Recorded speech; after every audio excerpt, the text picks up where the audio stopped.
साहब, जय मसीह की, जय ख्रिस्त। आज 16 अगस्त 2020 को हम एकत्रित हुए हैं। नांदेड़ मेथोडिस्ट चर्च के आज की आराधना में शामिल होने के लिए आप सबको निमंत्रण है। धन्यवाद। हम आराधना की ओर चलेंगे।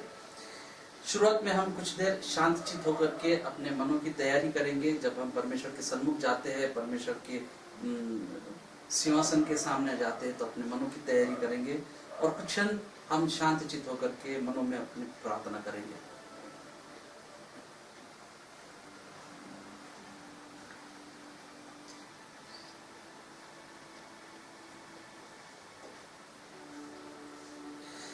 हे सारी पृथ्वी के लोगों, यहोवा का जय जयकार करो, आनंद से यहोवा की आराधना करो, जय जयकार के साथ उसके सन्मुख आओ। निश्चय जानो कि यहोवा ही परमेश्वर है, उसी ने हमको बनाया और हम उसी के हैं। हम उसकी प्रजा और उसकी चराई के भेड़े हैं। आमीन। इस वक्त हम सब खड़े होकर के एक गीत गाएंगे मराठी में 451 451 येशू प्रिय मेंढपाळा।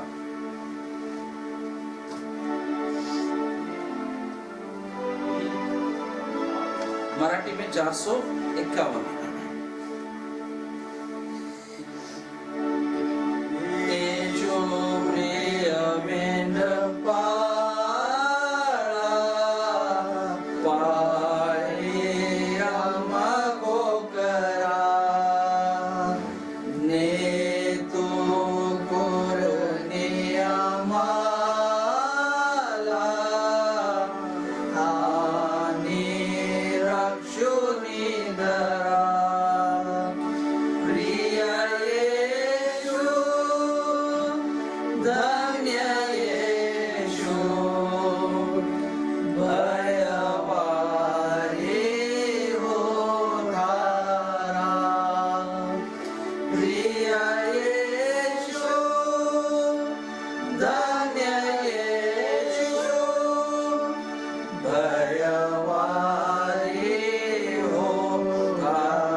जय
तरह हम खड़े रहते हुए प्रेरितों का विश्वास बोलेंगे।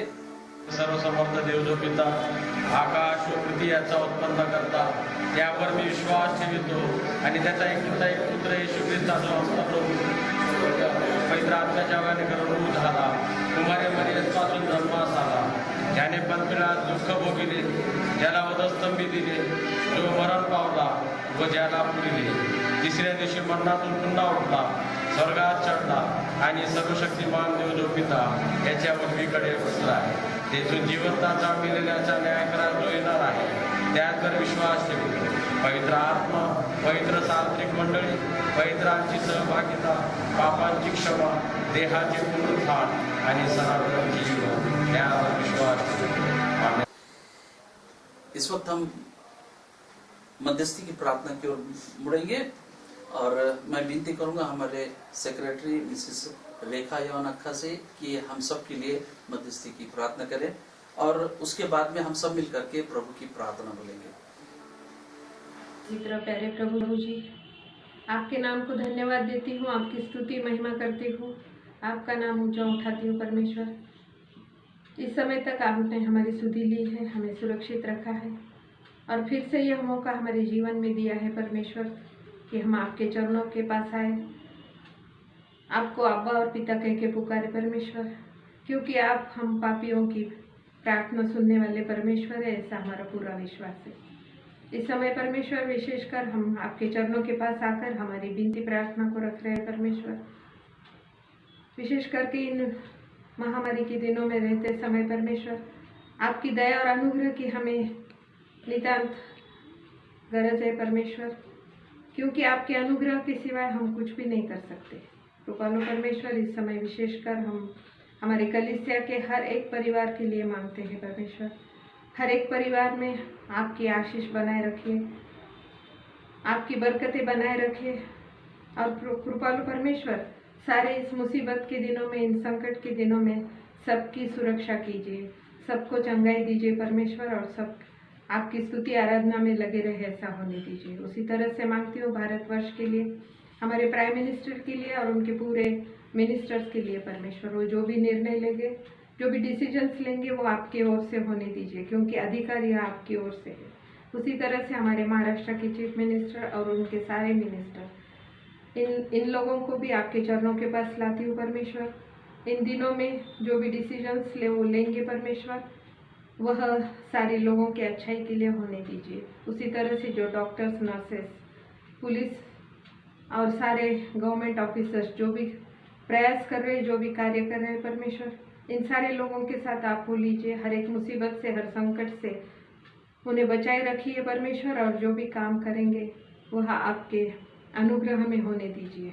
उसी तरह से मांगती हूँ परमेश्वर, हमारे कलीसिया में जो भी दुख में, तकलीफ में है परमेश्वर, ऐसे सारे लोगों को आपके चरणों के पास लाती हूँ। विशेषकर अशोक घोरपड़े परिवार के लिए आपके चरणों के पास लाती हूँ। आपकी शांति और आपकी सांत्वना उनके परिवार में होने दीजिए।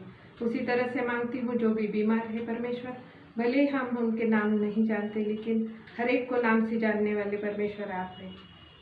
जो भी बीमार है परमेश्वर, आपके पवित्र हाथों द्वारा स्पर्श कीजिए। उसी तरह से मांगती हूँ परमेश्वर शाबाद सैमुअल केनेथ के लिए। पिछले दिनों में परमेश्वर आपने बहुत बड़े मुसीबत से इस बच्चे को संभाला है और परमेश्वर आगे अभी जो भी उसकी ट्रीटमेंट चल रही है वह आशीषित कीजिए, ताकि परमेश्वर एक जिंदा मिसाल, जिंदा साक्ष्य बनकर वह आपके चरणों में आए, ऐसा होने दीजिए। कृपालु परमेश्वर, उसके द्वारा आपका नाम ऊंचा हो जाए, आपकी स्तुति महिमा हो गए, ऐसा होने दीजिए। कृपालु परमेश्वर, मैं मांगती हूँ हमारे कलीसिया के लिए, इस कलीसिया द्वारा परमेश्वर आपका नाम ऊंचा हो जाए। जो भी अभी तक अंधकार में है, जिन्हें आपका नाम अभी पता नहीं है परमेश्वर, ऐसे सारे लोगों के लिए इस कलीसिया द्वारा आपका नाम ऊंचा उठे, ऐसा होने दीजिए। और परमेश्वर, जो भी अंधकार में है वह आपके ज्योति में आए, ऐसा कार्य इस कलीसिया द्वारा होने दीजिए। इस कलीसिया को चलाने वाले हमारे डीएस सर, उनके लिए मांगती हूँ, जो भी डिसीजंस लेंगे परमेश्वर वह आपकी ओर से होने दीजिए और इस कलीसिया को आध्यात्मिक रीति से आगे और आगे ले जाने के लिए उन्हें आपके पवित्र आत्मा द्वारा सहायता और मदद कीजिए। कृपालु परमेश्वर, हम क्या मांगे? हम मांगते हैं परमेश्वर, आपकी जो भी योजनाएं हैं आपकी जो भी इच्छा है परमेश्वर वह सारी पूरी हो जाए। हमारे जीवन के लिए, हमारे कलीसिया के लिए आपने जो योजना बनाई है परमेश्वर वह पूरी करने के लिए हमारी सहायता और मदद कीजिए। इन विशेष दिनों में जब हम घर में रहते हैं परमेश्वर, आप हमारे जीवन द्वारा केवल आपकी स्तुति महिमा होवे ऐसा होने दीजिए। सारे दुष्ट और शैतानी ताकत को नासुर यीशु के नाम से बांध दीजिए परमेश्वर, और इस कलीसिया में आपकी शांति और प्रीति बनाए रखिए। कृपालु परमेश्वर, हम पापी हैं, जाने अनजाने में हमारे से जो भी गलतियाँ, जो भी पाप हुए होंगे परमेश्वर, हम उसे मान लेते हैं, कबूल करते हैं और आपके चरणों के पास आकर विनती करते हैं। कृपालु परमेश्वर, हमारे पापों के अपराधों की क्षमा कीजिए और हम पर दया कीजिए। कृपालु परमेश्वर, हम क्या मांगे, हमारे मांगने से पहले हम आप सभी को जानते हैं और हमारे अंतःकरण में जो भी बातें परमेश्वर, सारी बातें जानने वाले परमेश्वर आप हैं। इसलिए मांगती हूँ, जो भी अगर गलती से कुछ मांगा होगा परमेश्वर, उसे आप क्षमा कीजिए और जो भी मांगने का रह गया उसे दया और अनुग्रह से हमारे ऊपर उंडेल दीजिए। कृपालु परमेश्वर, आगे का पूरा समय आपके पवित्र हाथों में देते हुए इस छोटी सी दुआ को उद्धारक यीशु मसीह के नाम से मांगती हूँ, सुनिए और ग्रहण कीजिए। आमीन। आमच्या स्वर्गातील बाप्पा,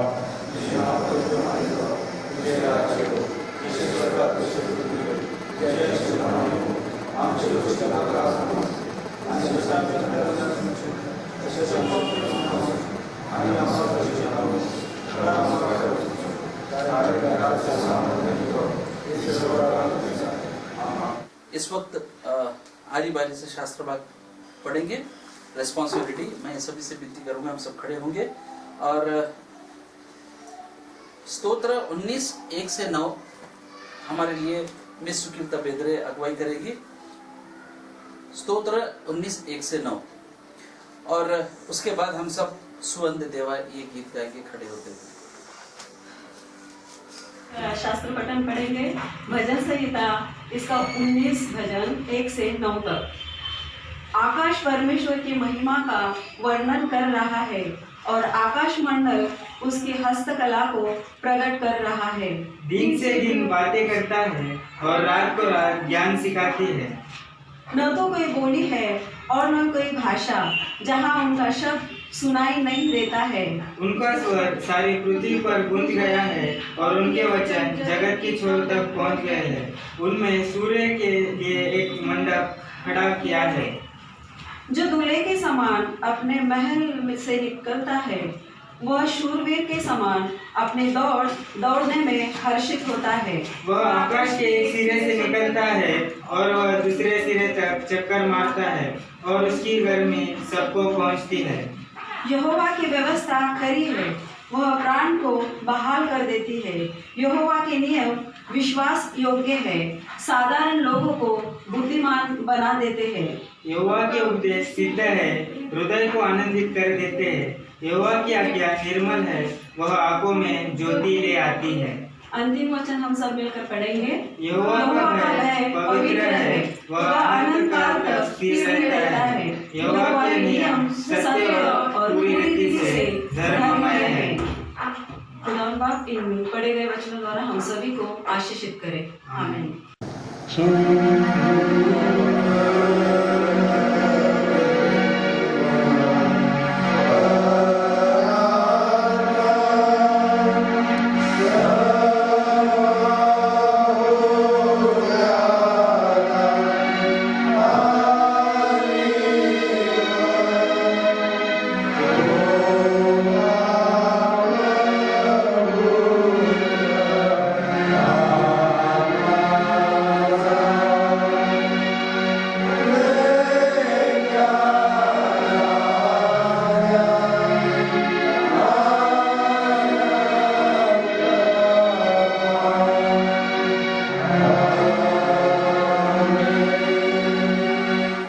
सबसे विनती करूंगा, हम बैठेंगे। इस वक्त हम शास्त्र भाग की ओर मुड़ेंगे। आज का जो शास्त्र भाग चुना गया है वो है यूहन्ना रचित सुसमाचार, इसका 4था अध्याय 19 से 24 तक। यूहन्ना रचित सुसमाचार इसका 4था अध्याय 19 से 24 तक। मैं एमएम के प्रेसिडेंट मिस्टर सुनील वेलुरकर से विनती करूंगा कि हमारे लिए पढ़े। चुनाव शास्त्र पठन करेंगे। यूहन्ना रचित सुसमाचार इसका 4वां अध्याय 19 से लेकर 24 तक। स्त्री ने उससे कहा, हे प्रभु, मुझे लगता है कि तू भविष्यवक्ता है। हमारे बाप दादा ने इसी पहाड़ पर आराधना की और तुम्हें कहते हो कि यह जगह जहाँ आराधना करनी चाहिए यरूशलेम में है। यीशु ने कहा, हे नारी, मेरी बात का विश्वास कर कि वह समय आता है कि तू न तो इस पहाड़ पर पिता की आराधना करोगे न यरूशलेम में। तुम जिसे नहीं जानते उसी आराधना कहते हो और हम जिसे जानते हैं उसकी आराधना करते हैं, क्योंकि उद्धार यहूदियों में से है। परंतु वह समय आता है, वरन अब भी है, जिसमें सच्चे भक्त पिता की आराधना आत्मा और सच्चाई से करेंगे, क्योंकि पिता अपने लिए ऐसी आराधना को ढूंढता है। परमेश्वर आत्मा है और अवश्य की उसी की आराधना करने वाले आत्मा और सच्चाई से आराधना करते हैं। आमीन। इस वक्त प्रेज एंड वर्शिप होगा। मैं विनती करूंगा सारे एमआईएफ और एमएम और सारे क्वायर के टीम को कि प्रेज एंड वर्शिप में हमारी अगुवाई करें। तो परमेश्वर का हम धन्यवाद करते हैं। पिता परमेश्वर ने सुंदर सा मौका हमारे जीवन में दिया है, उसकी महिमा, उसकी आराधना करने के लिए। आइए इस समय हम गीत गाएंगे, बिन तेरे मैं कुछ भी नहीं, यहोवा मुझे तेरी ज़रूरत है। इस गीत को हम ताली बजाते हुए परमेश्वर की स्तुति हम करेंगे। बिन तेरे मैं कुछ भी नहीं, बिन तेरे मैं कुछ भी नहीं, यहोवा मुझे तेरी ज़रूरत है, यहोवा मुझे तेरी ज़रूरत है। प्यार तू करता इतना, प्यार तू करता इतना, अपने हाथों में खुद मेरी सूरत है,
करा आनंद आनंद ख्रिस्त नामक होऊनी या धुंद। आइए इस तरह से हम परमेश्वर की स्तुति ताली बजाते हुए हम करेंगे।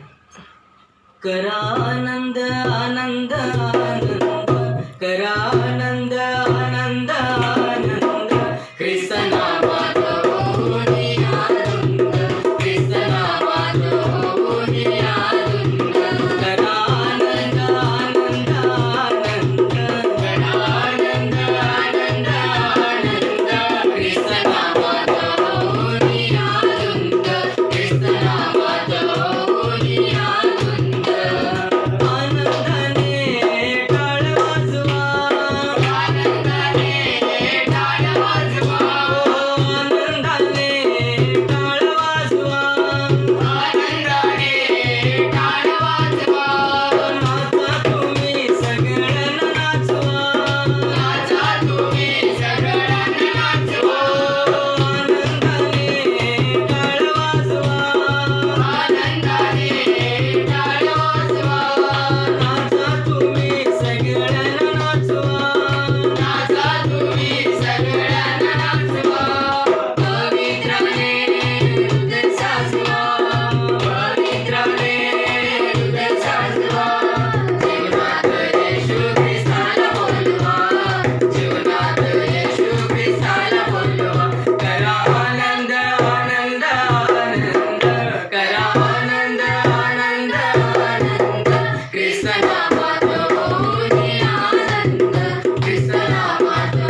सर्वांना माझ्या औषधात सांभाळायच आणि बाप्पा पुढील वेळ आमच्या आयुष्यामध्ये आणली खूप राहीपासून दुसऱ्यापासून त्यापासून संरक्षण केलास सर्वांना सुखी निरोगी ठेवलास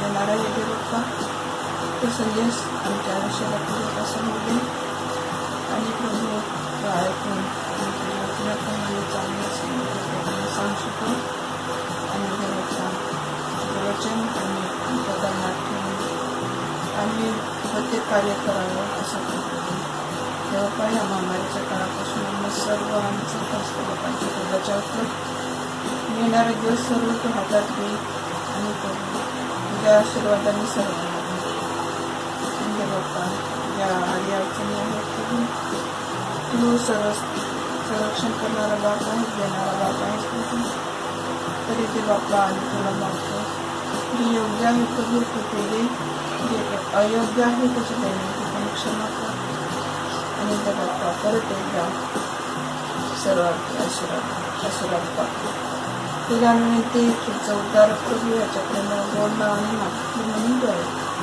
आम्ही मैं सभी का धन्यवाद देता इस सुंदर से प्रेजेंट वर्शिप के लिए। इस वक्त हम वचन की ओर मुड़ेंगे। आज का वचन मिस्टर जोएल लाइमन ये हमारे लिए ले आएंगे।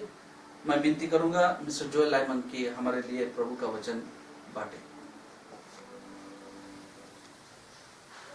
परमेश्वर के नाम में आप सभी को नमस्कार प्रणाम। परमेश्वर को धन्यवाद देना चाहता है सबसे पहले कि उसने ये सुनहरा मौका इस ऑनलाइन माध्यम के द्वारा आप लोगों को एक संडे का सुसमाचार देने का एक मौका उसने दिया है। इसलिए सर्वप्रथम मैं परमेश्वर का धन्यवाद देना चाहता हूँ। उसके बाद इसका कारण मैं यहाँ ठहरने का कारण हमारे आदरणीय डीएस सर है। मैं डीएस सर का भी धन्यवाद देना चाहता हूँ कि उन्होंने ये कुछ समझा कि आज के संडे का मैसेज मैं आप तक पहुँचाऊँ। जब मैं आपके सामने खड़ा होता हूँ तो मुझे बहुत अच्छा लगता है आप लोगों के साथ बात करने का। यू आर लवली पीपल, बहुत अच्छे लोग हैं और अच्छे लोगों से बात करते करते समय का पता नहीं लग जाता। तो इसलिए मैं भी समय को नहीं देखता हूँ, इसलिए आप भी समय को मत देखिएगा। और मार्टिन भैया कहते हैं कि कैमरा के तरफ मत देखना, तो कैमरा के तरफ क्या मैं घड़ी के तरफ भी नहीं देखूंगा। तो आप कृपया जो मैं आज संदेश आपको लेके आ रहा हूँ ये परमेश्वर की ओर से है। मैं वादा करता हूँ कि परमेश्वर जो है आपको आज कुछ नई बातें आपको सुनाने वाले हैं। तो आइए वचन में जाने से पहले प्रार्थना कर ले। प्यारे परमेश्वर धन्यवाद धन्यवाद धन्यवाद धन्यवाद प्रभु, स्तुति आपकी हो, महिमा आपकी हो, गौरव आपकी हो। आप बड़े और हम घटे। धन्यवाद प्रभु आज के दिन के लिए जो आपने अपने योजना तहत पहले से ही नियुक्त किया कि हम यहाँ पे इकट्ठा होकर इस ऑनलाइन के जरिए आपकी हुजूरी में बैठ सके। प्रभु आज का मैसेज देने के लिए आपने हमें चुना है, इसलिए आपको धन्यवाद देता हूँ। मैं जानता हूँ प्रभु कि मैं योग्य नहीं हूँ कि मैं आपका मैसेज यहाँ तक ले आऊँ, लेकिन आपने अपने अनुग्रह से ये अवसर दिया, इसलिए आपको धन्यवाद देते हैं। धन्यवाद इसलिए भी देते हैं कि प्रभु आपने डीएस सर के बेटे को छुआ और उनको स्वस्थता प्रदान की और स्वस्थ प्राप्त करके वो अपने घर वापस आए हैं प्रभु, इसलिए आपको धन्यवाद देते हैं। और प्रभु हम आपसे विनती करते हैं कि अब से लेके अंत तक प्रभु आप हमारे मध्य में जरूर है। हम ये बिल्कुल श्योर है कि हमारे मध्य में है और हमें आशीष कर, क्योंकि ये आपका वचन है, आप ही समझाइएगा। इस सब में प्रभु केवल आपकी और आपकी महिमा हो। आप ऊंचा ठहरे और मैं घटूं। ये छोटी सी विनती प्रभु यीशु मसीह के मीठे और मधुर नाम में मांगते सुन और कबूल कर, आमीन। तो आज आपके लिए और मेरे लिए जो वचन मैं विषय जो मैं चुना हूँ, जो सब्जेक्ट मैं जिसे चुना हूँ वो है आराधना। वर्शिप जो जिसे हिंदी में कहते हैं। तो इस आराधना के विषय में जो है मैं हमारे बाइबल स्टडी ग्रुप में, व्हाट्सएप में बाइबल स्टडी ग्रुप में मैं कुछ बातें शेयर कर रहा था, तो उसी को आगे बढ़ा रहा हूँ मैं। जो भी भाई बहन हमारे WhatsApp Bible study WhatsApp group में आना चाहते हैं और हम गूगल के माध्यम से वचन की गहराइयों में जा रहे हैं, आप भी अगर आना चाहते हैं तो कृपया क्लेमेंट सर से या अल्फ्रेड जो हमारे युवा लड़का है, बहुत ही होनहार है, वेरी एंथुजियास्टिक है, मुझे बहुत प्यार लगता है उनसे। तो उसका एंथुजियाज्म है कि हम इस गूगल के माध्यम से जो है थर्सडे और सैटरडे शाम को 7 बजे हम वचन की गहराइयों में देख रहे हैं। तो अगर आपको समय है तो अल्फ्रेड से संपर्क करें या क्लेमेंट सर से संपर्क करें, कैसे इस स्टडी में आप हमारे साथ हर थर्सडे और हर सैटरडे हमारे साथ कैसे शामिल हो सकते हैं। तो आइए हम आज वर्शिप या आराधना के विषय में कुछ खास जानकारी लेंगे। वर्शिप का, आराधना का जो इब्रानियों में शब्द है वो है शाकाहा। शाकाहा, शाकाहा का जो लिटरल मीनिंग है, मतलब जो शब्द का मीनिंग है वो है मुंह के बल गिर जाना। इंग्लिश में अगर कहा जाए तो prostate before, prostate fall, completely अपने शरीर के बल पे जो है किसी के सामने गिर जाना, ये लिटरल मीनिंग है। ये शरीर के बल से तो गिर गए, लेकिन उसका आत्मिक मतलब यही है कि हम बिल्कुल शून्य हो जाते हैं, बिल्कुल उसके सामने जिसकी आराधना कर रहे हैं वो ऊंचा ऊंचा ठहरता है और जो आराधना करता है वो बिल्कुल शून्य हो जाता है। इसका लिटरल या स्पिरिचुअल मीनिंग ये है। तो आइए हम आराधना के विषय में विस्तृत थोड़ा सा जानकारी लेंगे। तो पहले आराधना किसकी होनी चाहिए? ऑफ कोर्स आप सभी कहेंगे कि परमेश्वर की आराधना होनी चाहिए। केवल परमेश्वर ही है जिसकी आराधना होनी चाहिए। You have to worship only lord and lord, परमेश्वर, यहोवा परमेश्वर को ही हम आराधना करना चाहिए। जैसे उसने 10 आज्ञाओं में कहा था, जो हमको मिलता है एक्सोडस यानी निर्गमन, उसके 20 अध्याय 1 से 4 में 10 आज्ञाओं का वर्णन किया गया है। आप जरूर घर बैठ के जरूर इसको पढ़िएगा। उसमें 1, 2, 3 के आज्ञाओं को, ये आज्ञा है, ठीक है। आज्ञाओं में परमेश्वर ने पहले कहा कि वो उसको छोड़ और कोई परमेश्वर नहीं है, यहोवा परमेश्वर को छोड़ और कोई परमेश्वर नहीं है। इसका मतलब है हम केवल यहोवा परमेश्वर यानी जो बाइबल में है उसी परमेश्वर की आराधना करना चाहिए। पहले बात तो उसने कहा मुझ छोड़ और कोई परमेश्वर नहीं है। Worship is only to lord God, परमेश्वर का ही महिमा, परमेश्वर का ही उपासना, परमेश्वर का ही आराधना होना चाहिए। और उसके बाद 2 और 3 आज्ञाओं में ये कहा किसकी नहीं होना चाहिए। तो किसकी नहीं होना चाहिए का सारांश ये है, सृष्टि में कोई भी चीज हो उसकी आराधना बिल्कुल नहीं होना चाहिए। और सृष्टि में जो मनुष्य ने बनाया है, सृष्टि में जिस चीज को भी बनाया है, इसके सामने ना ही दंडवत करना, ना ही उसको मानना, ना ही बिल्कुल उसके तरफ देखना ही परमेश्वर का ये आज्ञा है। इसका मतलब ये है परमेश्वर को छोड़ किसी और को आप आराधना नहीं करना चाहिए। और अगर किसी को करते हो, परमेश्वर को छोड़ किसी और को आराधना का स्थान देते हो, तो परमेश्वर ने कहा ये पाप है। और सबसे बड़ा घृणा अगर परमेश्वर करता है तो मूर्ति पूजा से करता है। इसलिए किसी और के सामने सर झुकाना या किसी और को आराधना करना परमेश्वर के नजर में घृणित काम है। परमेश्वर को छोड़ आराधना के लायक और कोई नहीं है। केवल परमेश्वर की ही आराधना होती है, उसको छोड़ और कोई किसी की आराधना नहीं होती है। ये परमेश्वर का अपना एक, इट इज हिज, परमेश्वर अपने खुद के लिए ठहराया है कि वो आराधना केवल परमेश्वर की होनी चाहिए। ये आज्ञा है, हाँ, यह परमेश्वर की आज्ञा है, ये हमारा चॉइस नहीं है, हमारा चॉइस नहीं है, ये हम उसको जाएंगे इसको जाएंगे, बिल्कुल नहीं। आराधना केवल परमेश्वर की होती है। अब आराधना कौन करता है?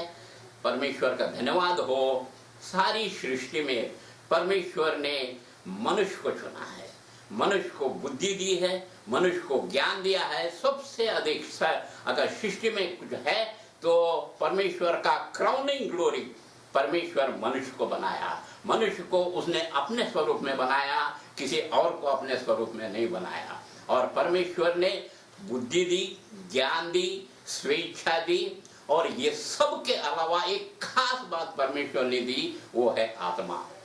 और ये सब को देख के जिसमें आत्मा है, जिसमें बुद्धि है, जिसमें ज्ञान है और जिसमें स्वेच्छा है, वही परमेश्वर की आराधना कर सकता है। और वो है मनुष्य, वो है आप, वो है मैं। कितना धन्य है, परमेश्वर ने हमको चुना है आराधना के लिए। ध्यान दीजिएगा, परमेश्वर ने हमको चुना है आराधना के लिए। We are chosen by God. इस बात का बिल्कुल ध्यान रखिए और उस बात को गंभीरता से लीजिएगा। परमेश्वर ने हमको चुना है। जिस क्षण आप आराधना के लिए बैठते हैं, इंडिविजुअली हो या समूह में हो, जब भी बैठते हैं, आपको परमेश्वर ने चुना है। आपने परमेश्वर को नहीं चुना। आप यहाँ बैठे हैं, जहां जहां बैठे हैं, इस माध्यम से ये मैसेज सुन रहे हैं, आप आराधना में बैठे हैं और आराधना में परमेश्वर ने चुन लिया आपको, इसलिए वहां बैठे हैं। और एक खास बात बताऊं मैं आपको, परमेश्वर अपनी महिमा नहीं कर सकता, परमेश्वर अपनी आराधना नहीं कर सकता, इसलिए उसने मनुष्य को चुना है। तो एक ही काम जो परमेश्वर अपने स्वयं से नहीं कर सकता, उसको आप और हम करते हैं। क्या ही धन्य लोग हैं हम कि जो परमेश्वर अपने हाथों से नहीं कर सकता, वो आप और मुझे परमेश्वर ने चुन करके करने के लिए कहा है। What a privilege we have। क्या ही धन्य लोग हैं। सोचते हैं, उस बात को गंभीरता से सोचिए। जहां आप बैठे हैं, वो परमेश्वर ने आपको चुना है। और जो काम परमेश्वर, एक ही काम जो होली काम, जो जो परिशुद्ध काम है, जो एकदम सही काम है, जो परमेश्वर अपने से नहीं कर सकता, वो आप और हम को परमेश्वर ने अपनी महिमा करने के लिए अपने हमको और आपको चुना है। और ये एक ही काम है जो परमेश्वर नहीं कर सकता, वो काम आप और हमको करने के लिए दिया है। क्या ही वंडरफुल गॉड वी हैव, है ना। तो हमने सुना है परमेश्वर किसकी होती है, कौन है, कि आराधना किसकी होनी चाहिए और आराधना कौन करता है। अब जाएंगे आराधना का मतलब क्या है, आराधना कहाँ होना। तो परमेश्वर ने इसके लिए जो है गिनती की किताब, उसका 3 अध्याय 5 से 9 में वर्णन किया है। बहुत ही संक्षिप्त में वर्णन किया है। लय व्यवस्था में काफी विस्तार से है, उसको संक्षिप्त में गिनती की किताब में 3 अध्याय 5 से 9 में दिया है कि वहां पे मंदिर में, यानी टैबरनेकल, उस समय जो टैबरनेकल होता था उसमें, या मंदिर में, जहां भी हो, वहां पे लेवी लोग क्या करना चाहिए, उसको परमेश्वर ने वहां पे नियुक्त किया है। जो लेवी करते थे, अब लेवी का जमाना खत्म हो गया, हमें परमेश्वर प्रभु यीशु मसीह में लेवी के दल में चुन लिया है। और इसलिए आराधना में क्या होता है, आराधना में क्या होता है, बिल्कुल साफ है। आराधनालय में क्या होता है, आराधनालय में आराधना होती है। तो जब हम आराधनालय में आते हैं या इंडिविजुअली बैठते हैं, तो वहां पे आराधना शुरू हो गया। ये ऐसा नहीं है कि आप आराधनालय में बैठे हैं और आराधना करने के लिए जाएंगे। द मोमेंट यू एंटर, जब आप आराधनालय में आ गए, आपकी आराधना शुरू हो गया है। तो आराधना क्या क्या है जो परमेश्वर ने उस टैबरनेकल में या उस टेम्पल में जो करने के लिए लेवी लोगों को जो करने के लिए दिया है, वो सभी चीज आराधना में आता है। जैसे ध्यान से सुनिएगा, हर एक चीज आराधना है। आपकी प्रार्थना आराधना है, चाहे इंडिविजुअली करो चाहे समूह में करो। आराधना में प्रार्थना शामिल है, वचन को पढ़ना, वचन को मनन करना, वचन को सिखाना, ये लेवी लोगों का काम था। तो वही काम हम भी कर सकते हैं, क्योंकि हमको परमेश्वर ने लेवी दल में चुन लिया है ना। कितना what a privilege we have. So तब केवल लेवी कर सकते थे, आज आप और हम कर सकते हैं। क्या प्रार्थना कर सकते हैं, और वचन को पढ़ सकते हैं कि सबके पास वचन आप पहुंचा है, उस पर मनन कर सकते हैं, चाहे अकेले में हो चाहे समूह में हो। हमारी आराधना शुरू हो गई वहां से। और इतना ही नहीं, परमेश्वर वहां से लेवी लोगों को नियुक्त किया कि लोग जब भेंट ले आते थे, भेंट ले आना एक अपने आप में बहुत ही वंडरफुल थिंग है कि भेंट में क्या आता है, सबसे प्रथम सैक्रिफाइसेस बलि चढ़ाना। तो अभी सारा बलि का सिस्टम को प्रभु यीशु मसीह ने अपने ऊपर लेकर के क्रूस पे जाकर के कहा, इट इज फिनिश्ड, अब वो पूरा हुआ है। सो ये सैक्रिफाइस सिस्टम जो है अभी हम नहीं करते हैं, लेकिन मैंने एक ही सेंटेंस में आपको कह दिया कि सैक्रिफाइस सिस्टम प्रभु यीशु मसीह ने अपने ऊपर लेके सबको पूरा कर दिया। बहुत गहरा उसमें अर्थ है। तो हम आने वाले थर्सडे इस विषय में बातें करेंगे। तो हमारे साथ ज्वाइन हो जाएगा गूगल ऐप में। तो मैं ये कह रहा था कि परमेश्वर लेवी लोगों को चुना था कि क्या क्या करना चाहिए। तो उसमें सबसे प्रथम है बलि या भेंट स्वरूप चढ़ाना। सो भेंट के बाद और क्या आता है, सैक्रिफाइसेस के अलावा जो परमेश्वर ने आपको दिया है उसी में से थोड़ा सा भाग जो भी आप देते हैं, टाइट के रूप में जो भी देते हैं, परमेश्वर की आराधना के लिए जो भी देते हैं, it is all comes under worship. वो सभी मेरे हिसाब से वो भी आराधना में आता है। जो भी धन अपने हाथों से देते हैं वो भी आराधना में आता है। और मित्रों, परमेश्वर ने वहां पे कहा था अपने होठों से भी उसकी बलि चढ़ाओ, अपने होठों से भी उसको उपासना करो, अपने होठों से भी उसको भेंट चढ़ाओ। होठों का भेंट क्या है, वी प्रेज हिम, हम उसको महिमा करते हैं, उसकी स्तुति करते हैं, उसके लिए गाना गाते हैं, उसके लिए अलग अलग तरह के इंस्ट्रूमेंट बजाते हैं। तो मैं यहाँ पे खास सबको बताना चाह रहा हूँ कि ये गाना, हम जो स्तुति का गाना गाते हैं, जो भी जैसा भी गाते हैं, अकेले गाते हैं या समूह में गाते हैं, सब कुछ आराधना में है। अलग से केवल प्रेजेस, केवल स्तुति, केवल गाना आराधना नहीं है, जैसा मैं समझता हूँ। आराधना में स्तुति करना एक है, और आराधना, आपकी आराधना प्रेजेंट वर्शिप है। ठीक है, आराधना ही प्रेजेंट वर्शिप नहीं है, आराधना में प्रेजेंट वर्शिप है। It is not only present worship, praises ही आराधना नहीं है, present worship is a part. वो एक आराधना का एक पार्ट है कि परमेश्वर की स्तुति करना, परमेश्वर के लिए महिमा करना। और इसके अलावा लेवी लोगों को वहाँ के जितने भी चीजें थी आउटर कोर्ट में या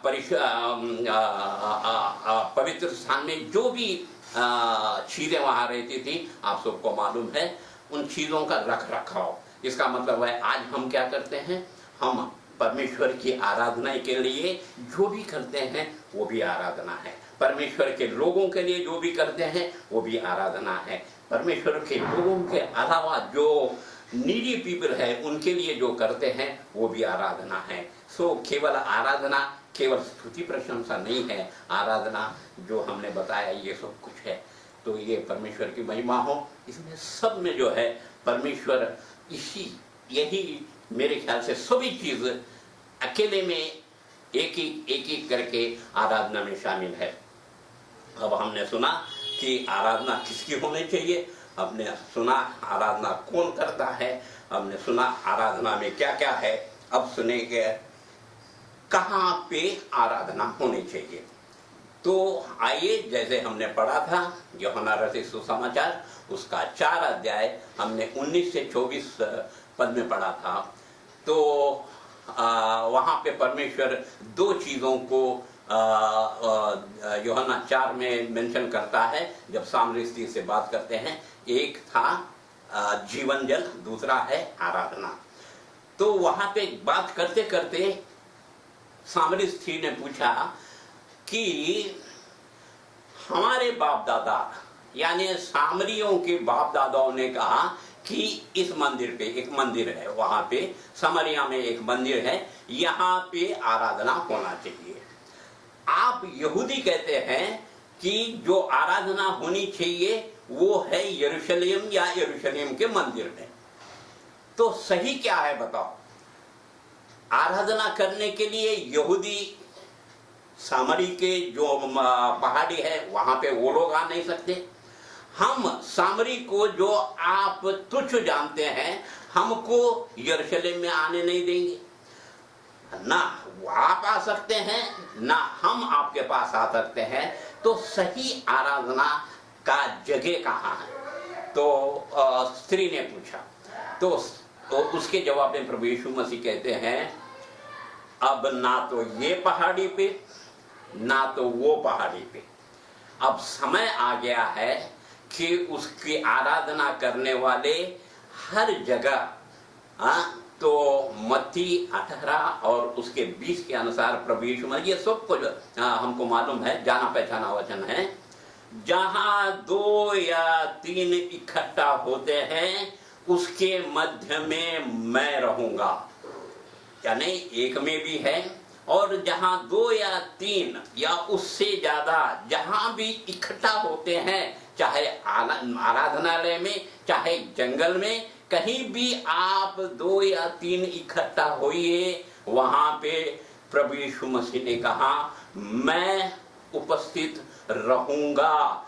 वेरेवर आप वहां बैठे हैं अपने घरों में, आपके मध्य में प्रभु यीशु मसीह है। आप मध्य में नहीं गए हैं, आप प्रभु यीशु मसीह के पास नहीं गए हैं। ये उसकी करुणा है, उसकी अनुग्रह है कि वो स्वयं स्वर्ग से उतर के आपके मध्य में वो आया है। So what a privilege we have. प्रभु यीशु मसीह जहाँ पे हम आराधना करते हैं वहां हमारे मध्य में वो स्वयं उपस्थित होता है।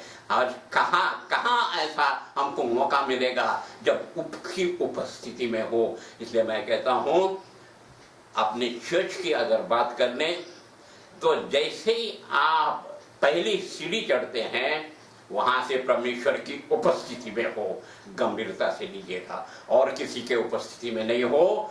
प्रभुओं का प्रभु, राजाओं का राजा, सारी सृष्टि का मालिक, उसके उपस्थिति में आप आ गए और उसके उपस्थिति में आप आराधना उसी क्षण से शुरू हो गया। 9:30 बजे जिस समय आप चर्च के अंदर एंटर कर गए, परमेश्वर की उपस्थिति में हो, उस गंभीरता को सोच लीजिएगा, उस गंभीरता को समझिएगा। और वार्निंग भी है, परमेश्वर की उपस्थिति में हो। जरा सोचिएगा, आप डीएम या जो दुनिया के बड़े लोगों के सामने जाते हो तो कैसे जाते हैं, कैसे रहते हैं। और ये तो स्वयं परमेश्वर, स्वयं प्रभु यीशु मसीह कह रहा है मैं उनके मध्य में रहूंगा। आप किसी के पास जाते हैं, किसी बड़े अधिकारी के पास आप जाते हैं, यहाँ तो स्वयं प्रभु यीशु मसीह कह रहा है मैं उनके मध्य में, मैं आपके मध्य में उतर आऊंगा। What a God we worship। कैसा परमेश्वर को हम उपासना करते हैं, और जब आराधना करते हैं तो उसकी उपस्थिति हमारे मध्य में हो गई है। He is already there now। आप जहाँ पे हैं वहाँ प्रभु यीशु मसीह आ गए हैं, आप उसकी उपस्थिति में हो। आप नहीं गए हैं, वो चल के आ गया है। मैं यहाँ से बोल रहा हूँ, मैं बिल्कुल आई एम श्योर दैट वो आज ही यहाँ पे उपस्थित होकर के आपको संबोधित करने के लिए मुझे यहाँ चुना है। So what a privilege. So understand this very carefully. जिस समय आप आराधना के लिए बैठते हैं, चर्च में हो या कहीं भी हो, प्रभु यीशु मसीह के परमेश्वर जो सृष्टि करता है और पवित्र आत्मा जो सबको आज हमारे अंदर है, हमारे साथ है, वो वहाँ पे उपस्थित है। कांपते रहो, डरते रहो, समझ जाओ किसके उपस्थिति में रहते हो। ऐसे वैसे आयरे गहरे के नहीं, राजाओं के राजा, इस सारे सृष्टि का मालिक के उसकी उपस्थिति में बैठे हो। उसकी गंभीरता को समझो। और वार्निंग है, ढीले ढाले मत करो। जहाँ डीएम के यहाँ जाने आए हैं तो कैसा तैयार होते हो, जब परमेश्वर के सामने आते हैं तो कैसा तैयार होके आ रहे हैं, अपने आप को जान लीजिएगा। सो हमने देखा कि उसकी उपस्थिति में है। तो अब 23 वचन से प्रभु यीशु मसीह सामरी स्त्री को और हमको समझा रहा है कैसे वर्शिप होना चाहिए, कौन कौन वर्शिप करता है। ठीक है, लेट अस बिगिन। यूहन्ना 4 अध्याय उसका 23 वचन में कहता है कि सच्चे भक्त, ट्रू वर्शिपर, सच्चे भक्त कैसे करते हैं आगे देखेंगे। पहला तो वो है सच्चे भक्त। ध्यान दीजिएगा, आराधना करने वालों को प्रभु यीशु मसीह कह रहा है ट्रू वर्शिपर, सच्चे भक्त। इंग्लिश में तो वर्शिपर दिया है, हिंदी में तो भक्त दिया है। क्या I mean, see the title God has given you, see the title Jesus has given you. परमेश्वर को आपको किस उपाधि से नवाज रहा है, आप भक्त है। भक्त कौन करता है? भक्ति क्या है? भक्ति वो है कि ये परमेश्वर के सामने आना। विभक्ति, भक्ति का ऑपोजिट है विभक्ति। विभक्ति का मतलब है परमेश्वर नहीं है कहना, भक्ति का मतलब है परमेश्वर है। तो जब परमेश्वर है समझ के आप आते हैं तो प्रभु यीशु मसीह कह रहा है उसमें सच्चे भक्त है।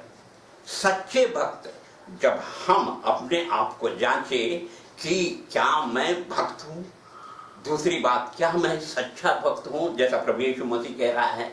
अब सच्चा भक्त जब कह रहा है तो जरूर झूठा भक्त भी होगा, झूठा भक्त भी होगा, है ना। तो इसके लिए सच्चा भक्त कौन है, झूठा भक्त कौन है, इसके लिए प्रभु यीशु मसीह ने एक दृष्टांत कही। लूका उसका 18 अध्याय उसके 9 से 16 पद में एक बहुत ही सुंदर उसने पैराबल दी है। सबको मालूम है, घर बैठ के जरूर पढ़िएगा। मुझे मालूम है जो मैं रेफरेंस दे रहा हूं आप पढ़ेंगे नहीं, लेकिन जरूर पढ़िएगा। लूका रचित सुसमाचार उसके 18 अध्याय में ये पैराबल का वर्णन है 9 वचन से कि दो लोग आराधनालय में आराधना करने के लिए आए थे। दो लोग में एक था फरीसी जो प्रभु यीशु मसीह के नजर में पापी है। समझ रहे हैं मेरी बात? एक था फरीसी पापी, दूसरा चुंगी लेने वाला, वो भी पापी। ध्यान से सुनिएगा, आराधनालय में प्रभु यीशु मसीह के दृष्टांत के अनुसार कौन आए थे? दो पापी आए थे। समझ में आ रहा है? मेरे तो रोंगटे खड़े हो जा रहे हैं। जब आराधनालय में कौन आता है my dear brothers and sister?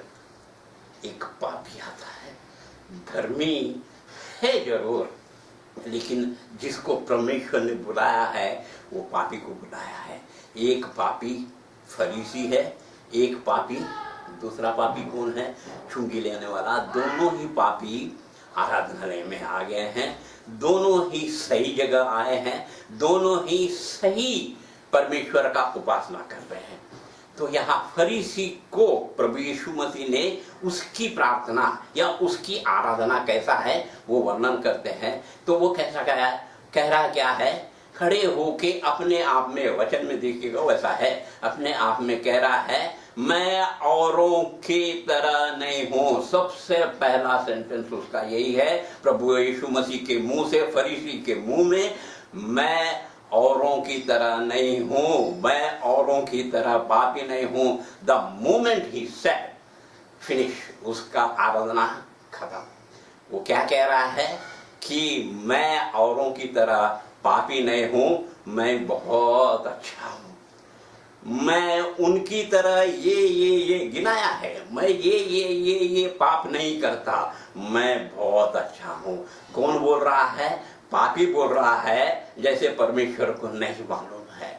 और इतना ही नहीं, मेरे ये काम है जो मैं धर्म के काम करता हूँ, वो भी परमेश्वर को नहीं मालूम है। सरकार कह रहा है कि किस हाथ से देता है, परमेश्वर जानता है। और वो कह रहा है कि मैं ये धर्म के काम करता हूँ, मैं उनके जैसा, औरों की जैसा पापी नहीं हूँ। I am a righteous person, मैं सबसे अच्छा हूँ। इतना ही नहीं, और एक बात उसने कही है, परमेश्वर प्रभु यीशु मसीह उसके मुंह से कहलाते हैं, मैं जो वहां पे खड़ा है उस चुंगी लेने वालों की तरह भी नहीं हूँ। आराधना में न तो आते हैं, प्रभु यीशु मसीह कह रहे हैं, ये फरीसी क्या कह रहा है, जो मेरे साथ है उनमें से किसी की तरह मैं नहीं हूँ, सबसे मैं अच्छा हूँ।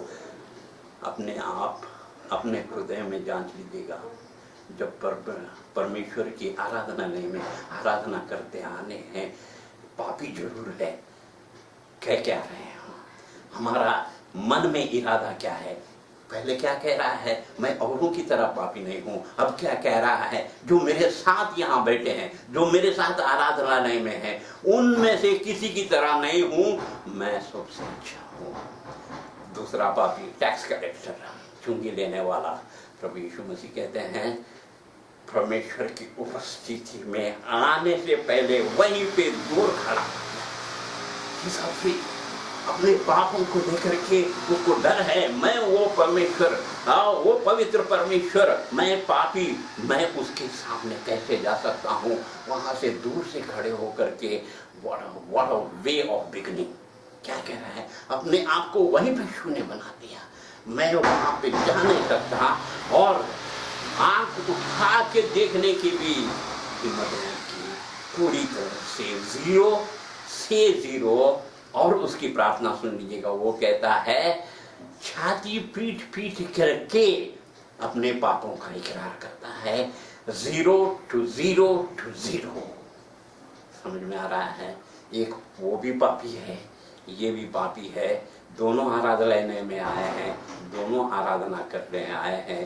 प्रभु यीशु मसीह ने कहा, कौन धर्मी ठहरा, उसने साफ बता दिया। दोनों में सच्चा भक्त कौन है, समझाने की जरूरत नहीं, आप जरूर समझ गए होंगे। जब मैं आता हूँ, how do I come to worship, कैसे मैं आता हूँ, सच्चे भक्त की प्रभु यीशु मसीह की खोज है। My dear brothers and sister, जान लीजिएगा, 99 धर्मियों को छोड़ करके वो एक को खोजने आया है जो पापी है, जो अपने आप को पापी समझता है, उसको खोजने आया है मेरा प्रभु यीशु मसीह। सब को छोड़ करके उस एक पापी, ये वही जगह है जहाँ पापी आते हैं और शुद्ध हो जाते हैं। ये वही जगह है जहाँ पे पापी आते हैं और अपने आप को बदल के जाते हैं। ये जगह पापियों के लिए है अपने आप को सुधारने की। What a privilege God is giving us, इस आराधनालय के और आराधना के नाम।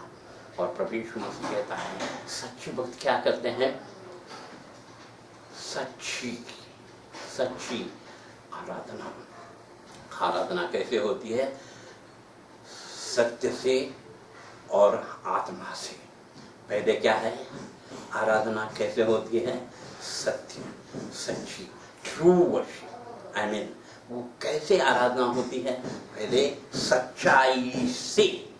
सच्चाई से आराधना है, और उसके बाद में आत्मा से आराधना।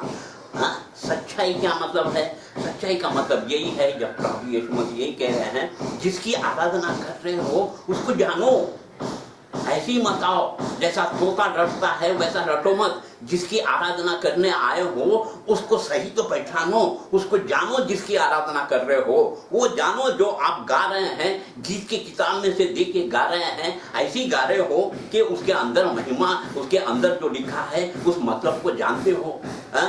गाते हैं ना, परमेश्वर की महिमा हो, प्रभु महान, प्रभु को जान लिया, कितना महान है वो, जान लिया आपने।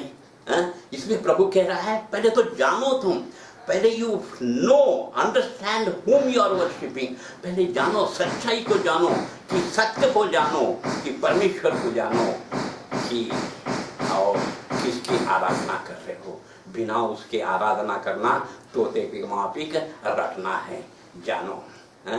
तो इसलिए दाऊद जब एक खुले आसमान में उन तारों को देखता है, वो कहता है परमेश्वर की महिमा, ये सारा तारागण, ये सारा आकाश मंडल, ये सारे तारे जो है परमेश्वर की महिमा का वर्णन करते हैं।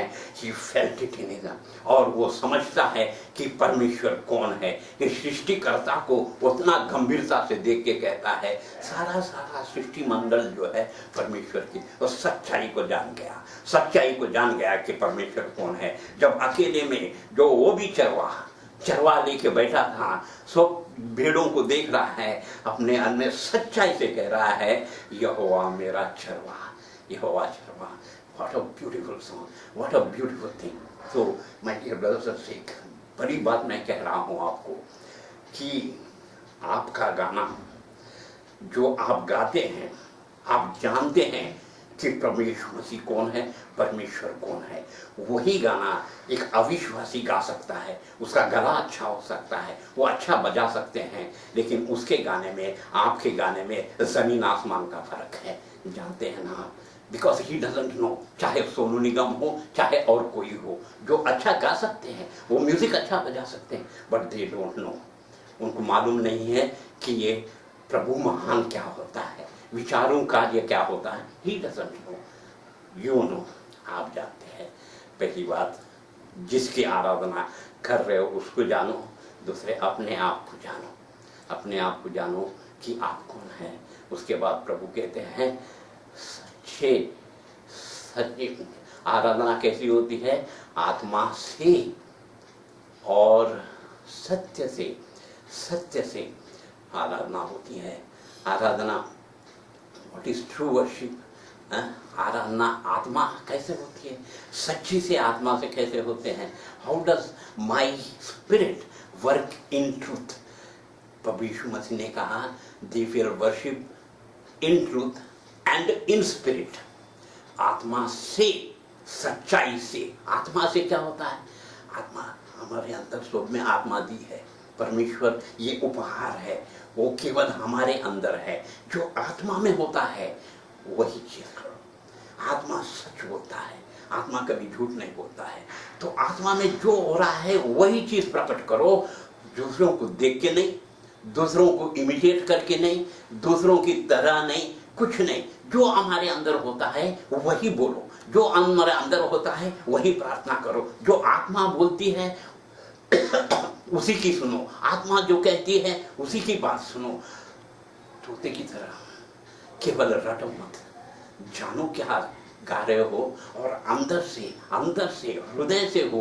इसलिए दाऊद जब गाता है, जब खुश होती है तो उसके जो भजन है वो अलग है। जब दुखी हो गया है तो आत्मा से कह रहा है हे प्रभु तू कहाँ है, कितना देर मैं आपके लिए इंतजार करूं। मैं रोते रोते मेरा बिस्तर गीला हो गया है, मेरे आंख नमी हो गई है, तू कहाँ है। क्योंकि उसने महसूस किया, जब शत्रुओं से घिरा था उसने महसूस किया कि अब मैं घबरा गया हूँ, अब मुझे लगता है कोई नहीं बचाएगा। तो जो अंदर है वो फीलिंग उसने ऊपर से उभार के दी है। वैसी आराधना होनी चाहिए, नॉट सुपरफिशियल, नॉट। इसलिए प्रभु कहते हैं वो तो मेरे होठों से मेरी आराधना करते हैं, लेकिन उनका हृदय कहीं दूर है। ऐसा तो नहीं कि जब हम आराधना करने आते हैं तो हमारा शरीर और हमारा मन, हमारी आत्मा कहीं और है, केवल शरीर वहां पे उपस्थित है। वार्निंग है। अब जब वहां आते हैं आत्मा से आराधना करो, जो अंदर है उसी से आराधना करो। और प्रभु यीशु मसीह है कहते हैं क्योंकि परमेश्वर आत्मा है, क्योंकि परमेश्वर आत्मा है, आपके पास अभी उपस्थित है और आपको चुन लिया है आराधना करने के लिए, और वो वहां पे है। तो आत्मा से, परमेश्वर से, प्रभु यीशु मसीह से, और सबसे बड़ा उस परम आत्मा से यानी होली स्पिरिट से आराधना करो। होली स्पिरिट से आराधना करना क्या है? When he descends on you, जब आपके ऊपर उतरता है ना my dear brothers and sisters, I will tell you, रोंगटे खड़े हो जाते हैं, वहीं से रोंगटे खड़े होना शुरू हो जाता है, अनायास हाथ उठ जाते हैं, अनायास घुटना चाहिए, आप करते नहीं हो, वो आत्मा अपने आप कहता है कि ऐसा करो, आप करने लगते हैं। Don't be ashamed to do that। जब वो कहता है हालेलुया करो, स्तुति करो, तो करो। जब वो कहता है अंदर से आती है, उसके उस क्रूस के बलिदान को और उसके अनुग्रह को देख करके अनायास आंसू निकल आते हैं। मैं अनुभव से कह रहा हूँ, इट कम्स, इट हैपेंस। वो एक्सपीरियंस है, फीलिंग नहीं है, वो एक्सपीरियंस है कि हमारे अंदर जब पवित्र आत्मा आता है, अनायास आंसू निकल आते हैं, अनायास हाथ उठ जाते हैं, अनायास खुशी से झूमने लगता है, खुशी से होठों से पूरी तरह से आराधना करते हैं। तो what a privilege we have. तो आइए अपने आप को जांचें कि हम आराधना कैसे कर रहे हैं। खबरदार, केवल प्रभु परमेश्वर की महिमा होनी चाहिए, केवल उसी की आराधना होनी चाहिए और किसी की नहीं। खबरदार, परमेश्वर ने आपको चुना है, आपने परमेश्वर को चुना नहीं है आराधना करने के लिए। केवल वो काम जो वो स्वयं नहीं कर सकता है, आप और हम कर सकते हैं। What a privilege we have my dear brothers and sisters.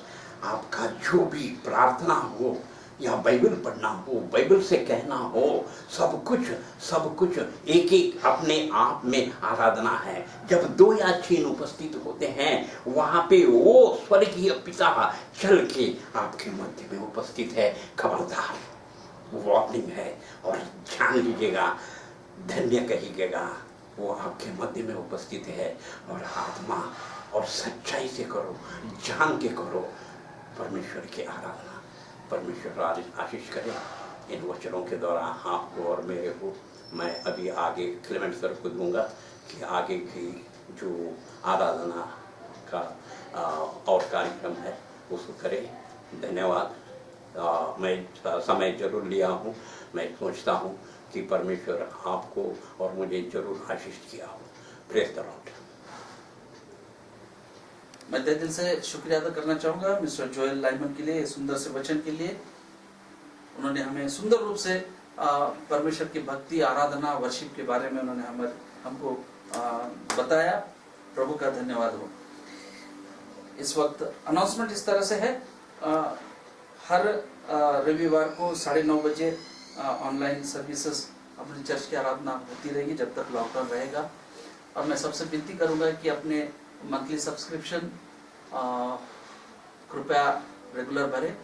आप आपके पास भी आकर जमा कर दिए, आपको उसकी रिसिप्ट मिल जाएगी, या फिर आप ऑनलाइन भी अपना सब्सक्रिप्शन, अपना मंथली कंट्रीब्यूशन, टाइथ, दशांश दे सकते हैं।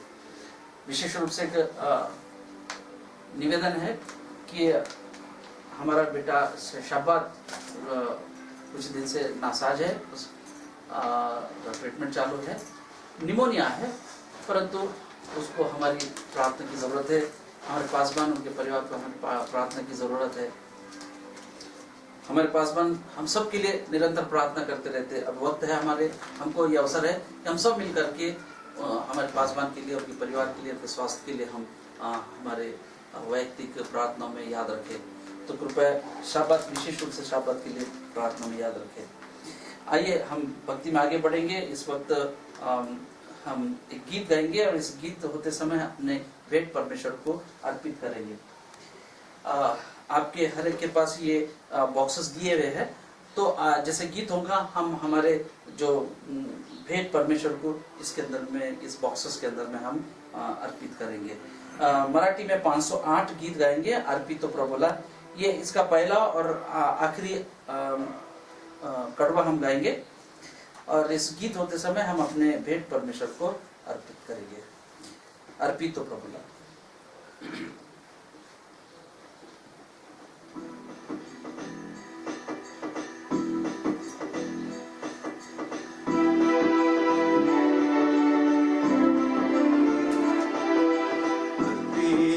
प्रभुला सर्वच काही, अर्पितो प्रभुला सर्व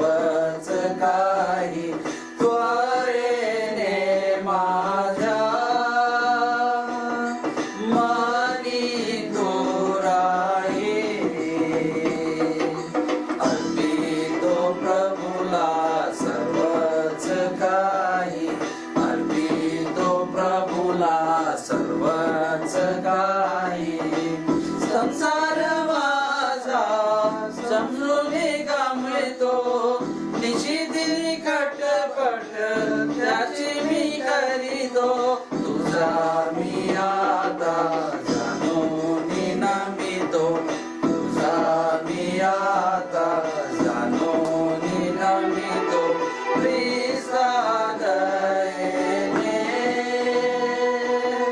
दियास पाये अर्पितो प्रभुला सर्वच काही अर्पितो प्रभुला सर्वच काही तनु ही जिरवी तुझ्याची पायी मन हे लावी तुझ्याची ठाई तन हे खर्ची तुझ्याची कारी तन हे खर्ची तुझ्याची कारी सर्वस्व माझे तुलाच आहे अर्पितो प्रभुला सर्वच काही अर्पितो प्रभुला सर्वच काही। इस भेंट पर मैं विनती करूंगा हमारे Paswan reverend Samuel Kenneth sir से कि इस भेंट पर के लिए प्रार्थना करें और हम सब आशीष दें। उसके बाद हम सब मंगला गीत गा करके आज की आराधना संपन्न करते हैं। सर्वशक्तिमान परमेश्वर पिता, हम तेरा तहे दिल से धन्यवाद करते हो परमेश्वर, आज की इस भक्ति के द्वारा परमेश्वर ऑनलाइन भक्ति के द्वारा तेरा गौरव करने का अवसर हमें प्रदान किया। तेरा मन से धन्यवाद करते हो परमेश्वर। खास कर दान के लिए प्रार्थना करते, जिस हाथ से दिया जिस भांडार सबको तो आशीष से मालामाल कर इसका उपयोग तेरे राज के बढ़ोतरी के लिए दे। प्रार्थना यीशु मसीह के नाम से मांगते सुना कबूल कर, आमीन। आशीष को लेंगे। अब हमारे परमेश्वर पिता का प्रेम, यीशु मसीह का अनुग्रह, पवित्र आत्मा की संगति जो ऑनलाइन भक्ति में शामिल है उन सबके साथ, जो नहीं हो पाए उनके साथ, जो सफर में जो बीमार है, हमारे हर एक छोटे बड़ों के साथ, हमारे प्यारे कलीसिया के साथ आज से लेके हमेशा तक बनी रहे, आमीन।